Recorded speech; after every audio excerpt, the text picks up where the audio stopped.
জামায়াত সাধারণত কখনো ফুল দিতে আসে না, কি মনে করে আইলেন? এখন কি জামাত এটা না জায়েজ মনে করে? আপনি এই প্রশ্ন কেন আজকে করছেন? জামায়াত সাধারণত কখনো ফুল দিতে আসে না শহীদদের, এবার আপনারা কি মনে করে আইলেন? এবার রাষ্ট্রীয় আচার হিসাবে এটা আমার দায়িত্ব, বিরোধী দলীয় নেতা হিসেবে এখানে আসতে হবে আমার সঙ্গীদেরকে নিয়ে, তাই আমি এসেছি। এখন কি জামাত এটা না জায়েজ মনে করে? আপনি এই প্রশ্ন কেন আজকে করছেন? এই ধরনের একটা পবিত্র মুহূর্তে এই ধরনের প্রশ্ন না করাই ভালো।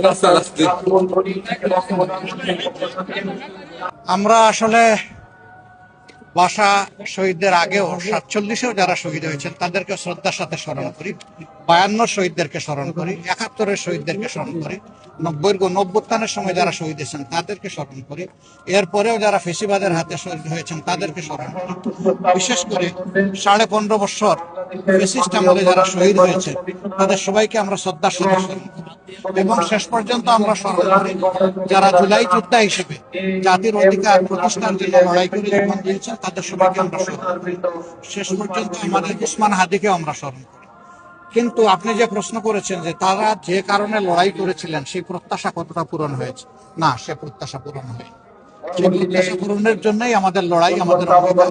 আমরা এই লড়াই অব্যাহত রাখবো। যাদের মুক্তি না আসা পর্যন্ত, ফেসিবাদ মুক্ত, দুর্নীতি মুক্ত, সন্ত্রাস মুক্ত, চাঁদাবাজ মুক্ত দেশ গঠন না হওয়া পর্যন্ত একটা মানবিক দেশ গঠনের জন্য আমাদের লড়াই অব্যাহত থাকবে এবং কোনো অপকর্মের সাথে আমরা আপোষ করব না। আমরা সেই ক্ষেত্রে সাংবাদিক বন্ধুদের সহ সারা দেশবাসীর সাথে থাকবো এবং দেশবাসীকে আমাদের সাথে থাকার জন্য আমরা আহ্বান জানাবো। জি।